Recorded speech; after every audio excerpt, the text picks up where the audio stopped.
جنتا party BJP اس کی جو رکن تھی تو اس نے محمد کریم صلی اللہ علیہ وآلہ وسلم کی بارگاہ میں جو الفاظ کہے تمام ایمان والوں کے جذبات کو مجبور کیا. پھر اس سے پیچھے آپ چلے جائیں حالیہ ہی میں فرانس میں جو واقعے بنائے گئے جو شائع کیے گئے وہ مسئلہ ابھی ختم نہیں ہوا، یہ مسئلہ چھڑ گیا. تو یہ کیا وجہ ہے؟ یہ صرف اب کی بات نہیں ہے. اگر دلیل اٹھا کر دیکھیں تو محمد کریم کے زمانے مبارک سے لے کر آج تک یہودیوں کا کفار و مشرکین کا یہ طریقہ رہا ہے کہ کوئی اشعار کے ذریعے، کوئی کتابوں کے ذریعے، کوئی بیانات کے ذریعے آپ کریم صلی اللہ علیہ وسلم کی شان، آپ کی مقام کے اوپر انگلی اٹھاتے رہے. تو ہم نے دیکھنا یہ ہے کہ ہم کیا کریں، ہمیں کیا کرنا چاہیے، کہ ہماری کچھ ذمہ داریاں ہیں یا ہمیں خاموش رہنا چاہیے، یہ کام صرف حکومت پر چھوڑ دینا چاہیے. اگر طریقے اسلام کا مطالعہ کرے تو یہ بے ادبیاں، یہ گستاخیاں صرف اب نہیں ہو رہی. محمد کریم کے زمانے مبارک میں بھی ایسے ہوتا تھا. تو صحابہ کرام نے اس کے اوپر کیا رد عمل ظاہر کیا؟ صحابہ کرام نے کیا طریقہ اختیار کیا؟ آج کا میرا موضوع یہی ہے اور میں رب سے دعا کرتا ہوں کہ مولا ہم سب کو سن کر عمل کرنے کی اور اس پر قائم رہنے کی توفیق عطا فرمائے. سب سے پہلے میں جس روایت کے ذریعے اپنی گفتگو کا آغاز کرتا ہوں وہ حضرت عبداللہ ابن عتیق کی روایت ہے کہ ایک یہودی نے محمد کریم صلی اللہ علیہ وآلہ وسلم کی بارگاہ میں گستاخی کی. آقا کریم صلی اللہ علیہ وآلہ وسلم کو اس کا پتہ چلا تو آپ نے خود ارشاد فرمایا، آپ نے فرمایا کہ کون ہے جو اس کا معاملہ حل کر دے، اس کا کام تمام کر دے. یہ کوئی اور فرمانے والے نہیں ہے، یہ اللہ کے نبی نے فرمایا اور مستند روایت ہے. اب جس یہودی نے محمد کریم صلی اللہ علیہ وسلم کی بارگاہ میں گستاخی کی تھی وہ کوئی معمولی نہیں تھا. وہ اس کا بڑا اثر و رسوخ تھا اپنے علاقے کے اندر.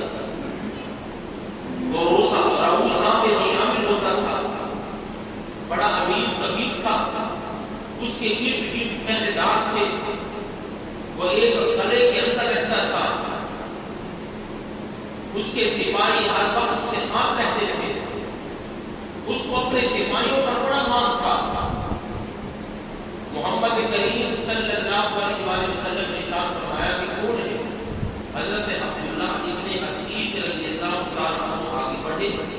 عرض کی یا رسول اللہ یہ کام آپ میرے ذمہ لگا دیں، انشاءاللہ اس کام کو میں پورا کر کے رکھوں. انہوں نے اپنے 5 دوستوں کو ساتھ ملایا. کل 6 صحابہ اپنے ہاتھوں میں تلواریں لیے اس مقصد کے لیے نکلے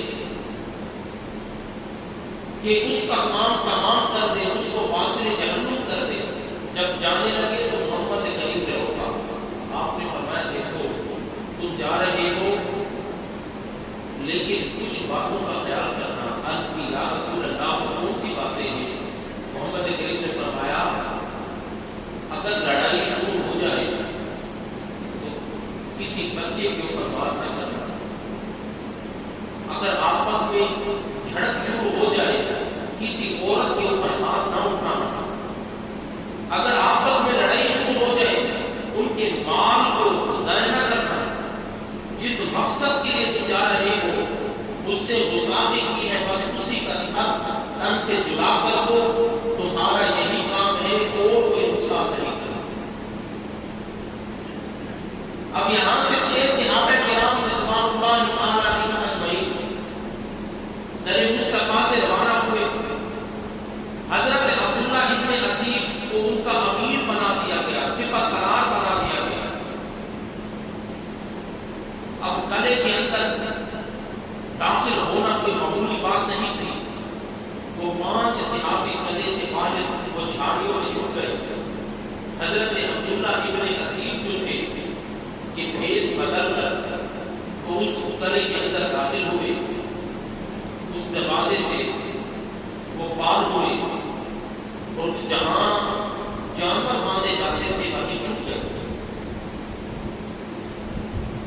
اب لوگوں کا ہجوم تھا ہر طرف، حتیٰ کہ دن گزرتا گیا، روایات میں کیا آتا ہے کہ سورج ڈھلنا شروع ہوا، ہر طرف اندھیرا چھا گیا۔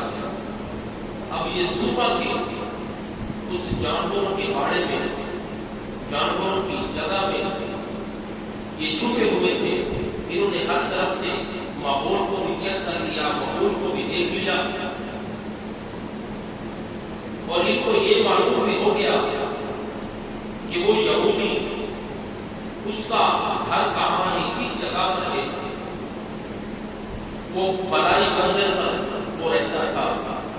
جب وہ اپنی بلائی منزل میں داخل ہو گیا، ہر طرف اندھیرا چھا گیا، تو یہ اندر سے نکلے اور یہ بلائی منزل پر اوپر چڑھے۔ اب جیسے ہی کمرے میں داخل ہوتے ہیں تو اب بچے بھی موجود ہیں، اندر عورتیں بھی موجود ہیں، اور وہ یہودی بھی موجود ہیں۔ اب ہر کوئی اندر موجود ہے، لیکن آپ کو پتہ نہیں چل رہا۔ حضرت عبداللہ ابن عتیق کو کہ میں بات کس کے اوپر کروں، اندھیرا بہت ہے۔ یہ اس زمانے کی بات ہے۔ آج بھی ماشاءاللہ بزرگ موجود ہیں جنہوں نے وہ دور دیکھا ہے کہ جب یہ بجلی نہیں ہوا کرتی تھی تو کتنی پریشانی ہوتی تھی۔ ہم نے آنکھ کی تو روشنی میں کھولی ہے، ہمیں ان ماحولوں کو کیا پتا۔ اللہ تعالیٰ ایسے بزرگوں کو سلامت رکھے جنہوں نے وہ سچے دور دیکھے۔ تو حضرت عبداللہ ابن عتیق بڑے سمجھدار تھے، انہوں نے اس یہودی کا نام پکارا کہ جیسے ہی میں نام سے آواز دوں گا، جہاں سے وہ جواب دے گا کہ کون ہے، میں اسی کے اوپر وار کر دوں گا۔ اب انہوں نے نام پکارا تو انہوں نے آواز دی کہ کون ہے، تو ان کو اندازہ ہوا کہ یہ اس چارپائی پر سویا ہوا ہے۔ آگے بڑے وار کیا، لیکن وار سہا ہو گئے، وہ وار ان کے اوپر نہ لگا۔ روایت میں کیا آتا ہے کہ وہ وار اس کے اوپر خطا ہو گیا۔ اب اس کو پتہ چل گیا، اس نے چلانا شروع کر دیا کہ میرے اوپر وار ہوا ہے، آؤ مجھے بچاؤ۔ حتیٰ کہ یہ آوازیں بلند ہونے لگی تو حضرت عبداللہ ابن عتیق چھپ گئے، تھوڑی دیر رکے رہے، لیکن اللہ نے ان کو حکمت عطا کی تھی، دنائی عطا کی تھی، شعور عطا کیا تھا۔ اب درد مندانہ لہجے کے اندر پھر پکارے کہ تمہارے اوپر کس نے وار کیا ہے، میں آ گیا ہوں تمہاری مدد کے لیے، کون ہے تمہارے اوپر وار کرنے والا۔ اب جیسے ہی انہوں نے کہا میں یہاں کھڑا ہوں، تو قریب گئے اور سر تن سے نکال دیا۔ جو واپس جب پلٹے، بلائی منزل تھی، پاؤں سلپ ہوا، نیچے گرے، پنڈلی ٹوٹ گئی، ہڈی ٹوٹ گئی، بڑی مشکل کے ساتھ رینگتے رینگتے آپ کریم صلی اللہ علیہ وسلم کی بارگاہ میں پہنچے کہ خون بہہ رہا ہے، نقاہت ہو چکی ہے، کمزوری ہو چکی ہے، کہ نہایت ہی کہ موت قریب ہے۔ آپ کریم صلی اللہ علیہ وسلم کی گود میں اپنا سر اندر رکھا اور عرض کی یا رسول اللہ صلی اللہ علیہ وسلم، جس نے آپ کی شان اقدس میں گستاخی کی تھی، میں اس کا سر جلا کر کے آیا ہوں۔ محمد کریم نے ہاتھ اٹھائے، ان کے لیے دعا کی، اور روایت میں آتا ہے کہ اپنا دعا پہ وہاں آقا کریم صلی اللہ علیہ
محمد کریم کی حدیث مبارکہ ہے، آقا کریم صلی اللہ علیہ وسلم کی حدیث اقدس ہے، کسی کو پوچھنے کی ضرورت نہیں ہے، چاہے وہ جہاں بھی رہتا ہے اس کا بس کام یہی ہے، اگر محمد کریم کا کلمہ پڑھا ہے تو اس کا مقصد یہی ہونا چاہیے، ارے اس کو پھر لینے کا فائدہ کیا، کلمہ محمد کریم کا پڑھے اور اس کے ہوتے ہوئے اس کے نبی پر باتیں ہوں اور وہ خاموش رہے، پھر تو وہ بغیرت انسان ہے کہ اس کی نبی کی ناموس کے اوپر ہاتھ اٹھایا جا رہا ہے، انگلیاں اٹھائی جا رہی ہیں اور وہ چپکے سے بیٹھا ہوا ہے۔ اگر کوئی عہدے دار ہے، اللہ نے دنیا کے اندر اس کو عہدہ عطا کیا ہے، وہ اپنے وہ طاقت کا استعمال کر کے اس کو جواب دے۔ اگر دنیا کے اندر اللہ نے اس کو کوئی عہدہ عطا نہیں کیا، کوئی سربراہ نہیں بنایا، تو اگر وہ قلم کے ذریعے کوئی مضمون لکھ سکتا ہے، کوئی کالم لکھ سکتا ہے، تو وہ کالم لکھ کر اپنے محمد کریم کا دفاع کرے۔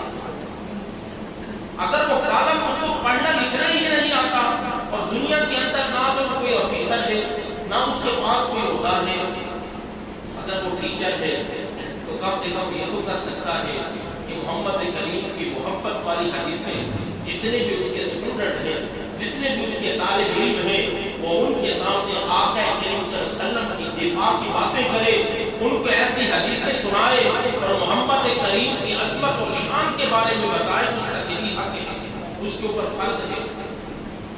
اگر وہ معلم بھی نہیں ہے، ٹیچر بھی نہیں ہے، پڑھا لکھا بھی نہیں ہے اور وہ ایک سادہ سا وہ ایمان والا ہے، اس کے پاس کوئی اختیار نہیں ہے، کم سے کم وہ دل کے اندر جذبات تو رکھ سکتا ہے کہ کبھی موقع ملا تو ہم اپنے نبی کی ناموس کے اوپر ضرور کہہ دیں گے۔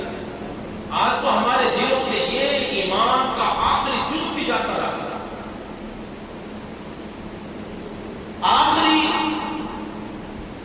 ایمان کی شاخ بھی ہمارے دلوں سے نکل گئی۔ اگر عورت ہے وہ کچھ نہیں کر سکتی، وہ گھر کی چار دیواری کے اندر ہے، وہ کم سے کم یہ تو کر سکتی ہے کہ اپنی اولاد کی وہ تربیت اس طرح کرے کہ جیسے ہی محمد کریم کا نام آئے ان کی اولاد آقا کریم صلی اللہ علیہ وسلم کے نام پر کٹ مرنے کے لیے تیار ہو جائے۔ لیکن ہمارے بچوں سے اگر یہ پوچھا جائے کہ آقا کریم صلی اللہ علیہ وسلم کی محبت کے اوپر کوئی ایک حدیث سنا دو، اس کو حدیث نہیں آئے گی، اگر اس سے کوئی گانا سن لو تو وہ گانا پڑھا سنا دے گا۔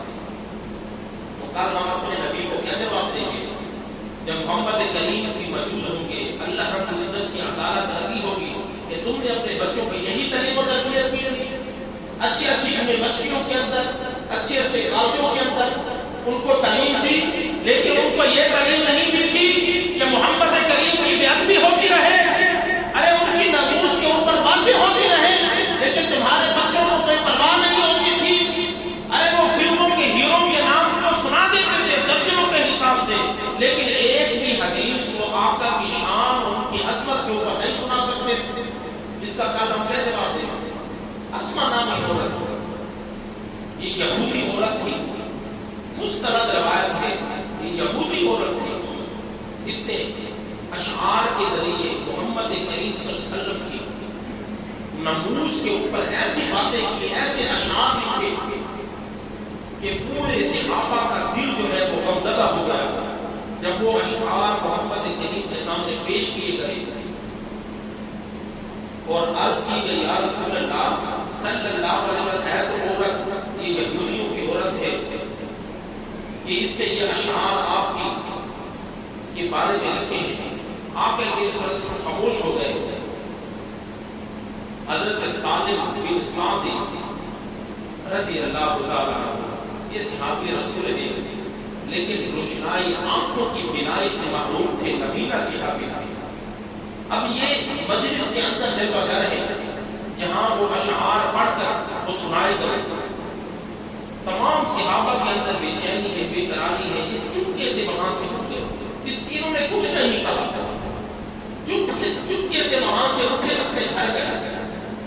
ارے ہے تو نبینا لیکن دل نبینا نہیں ہے، آنکھوں کی بینائی سے محروم ہے، آنکھوں کے نور سے محروم ہے، لیکن دل کے اندر عشق مصطفیٰ کا ایسا نور ہے کہ رہا نہ گیا۔ ارے انہوں نے اپنی مزدوری کو نہ دیکھا،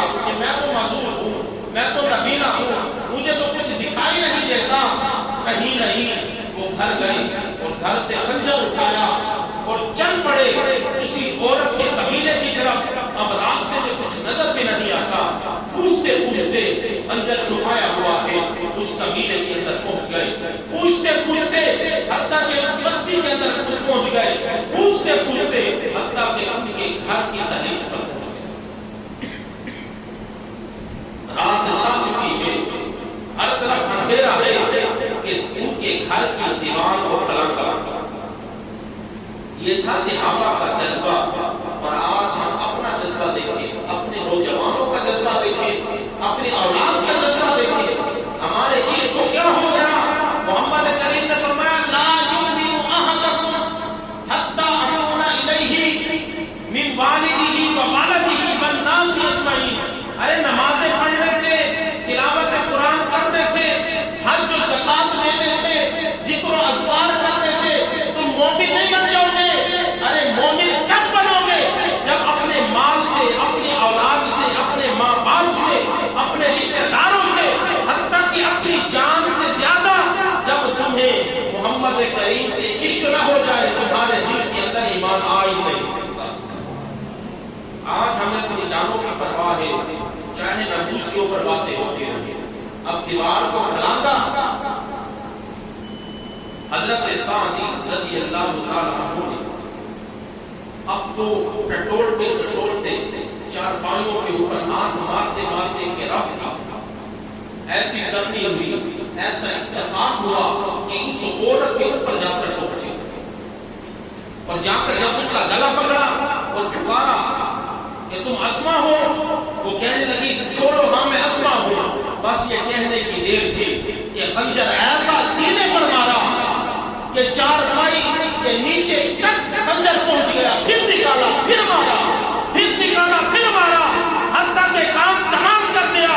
پھر وہاں سے نکلے, دیوار پھلانگی, بستی کو کراس کیا, قبیلے کو کراس کیا, حتیٰ کہ محمد کریم کے آستانے پر پہنچے اور خنجر ہاتھ میں ہے, کپڑوں پر لہو ہے.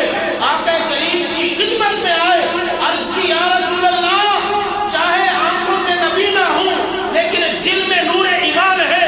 ارے ہو سعدی اور اس کے سامنے محمد کریم کی گستاخی ہو اور وہ خاموش رہے. ارے میرے ایمان کا ارے میرا ایمان یہ گوارا نہیں کر سکتا تھا. یا رسول اللہ, اور اسما کو واصل جہنم کر کے آیا ہوں. میرے محمد کریم نے پتہ کیا جملہ فرمایا؟ ارے دیکھو, جس نے اللہ کی اور اس کے رسول کی مدد کی ہو, تم ایسے شخص کو دیکھنا چاہو گے؟ صحابہ نے عرض کی اللہ کی مدد اور محمد کریم کی مدد, وہ کون سا ایسا شخص ہے؟ تو محمد کریم نے فرمایا سعدی کو دیکھ لو, اس نے اللہ کی بھی مدد کی ہے, محمد کریم کی بھی مدد کی ہے. یہ ایسا شخص ہے, اس نے رسول کی بھی مدد کی ہے, اس نے خدا کی بھی مدد کی ہے. یہ میرے مصطفیٰ کے الفاظ ہیں. یہ ناموس کے اوپر پہرا دینا محمد کریم کی مدد کرنا ہے. ان کی عزت کے اوپر مر مٹنا یہ آقا کریم صلی اللہ علیہ وسلم کی مدد کرنا ہے. خدا آپ جس منصب کے اوپر ہیں, اپنے یہ آپ کے اوپر فرض ہے, آپ اپنا کردار حاصل کریں. کوئی کالم نگار ہے تو اپنے کالم کے ذریعے, کوئی تعلیموں کے شعبے سے ہے تو اپنے شاگردوں میں, اگر عورت ہے تو اپنی اولاد کی تربیت کرے. بولا ہم سب کو جب تک زندہ رکھ, محمد کریم کی محبت میں رکھ, اور جب اس دنیا سے اٹھانا تو محمد کریم کے عشق میں اٹھانا. وما علینا